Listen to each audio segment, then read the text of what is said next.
Hello students, you are most welcome at St. Mary Convent School. Now it is our video classes session.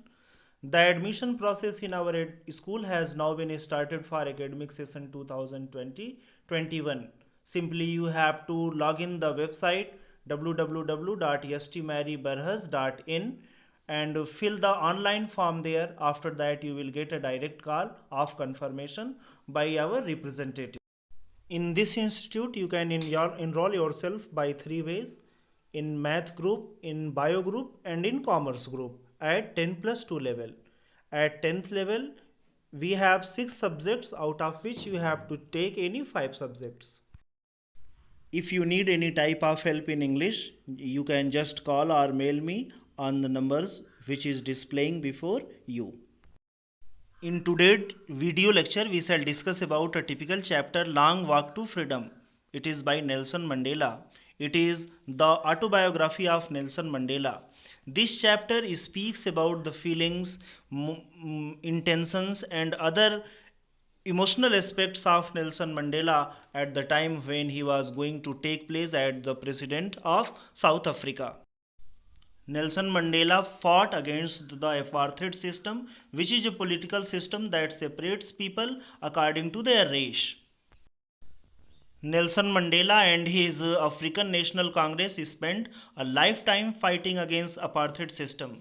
Mandela had spent 30 years in prison. Finally, democratic elections were held in South Africa in 1994 and Mandela became the first black president of a new nation. Long Walk to Freedom is the autobiographical memory and recollection of Nelson Mandela. In this book, Mandela speaks about a historic occasion, the inauguration.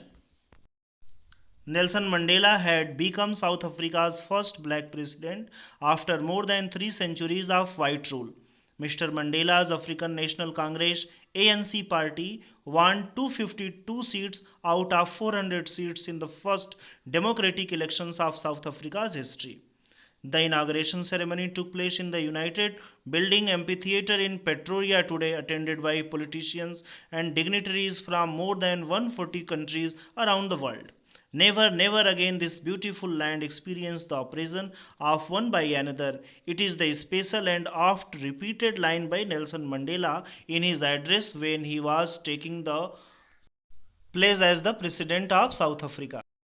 A grand scene on the streets of Pretoria followed the ceremony with blacks, whites and colored celebrating together. More than 1 lakh South African men, women and children of all races sang and danced with joy on this occasion.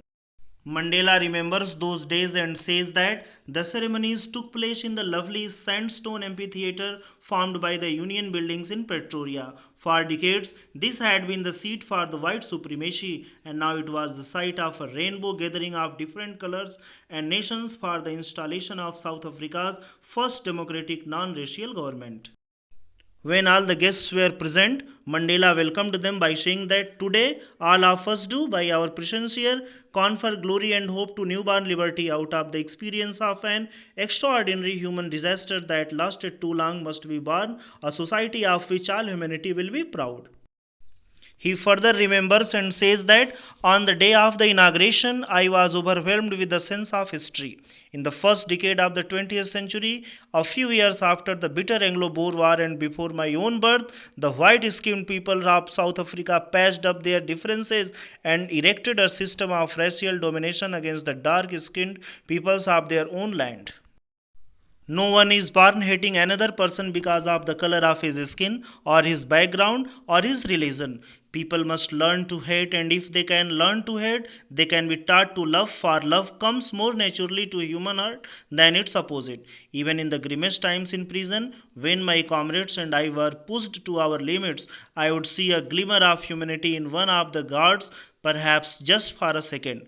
But it was enough to reassure me and keep me going. Man's goodness is a flame that can be hidden but never extinguished. At last he said, I knew that the oppressor must be liberated just as surely as the oppressed.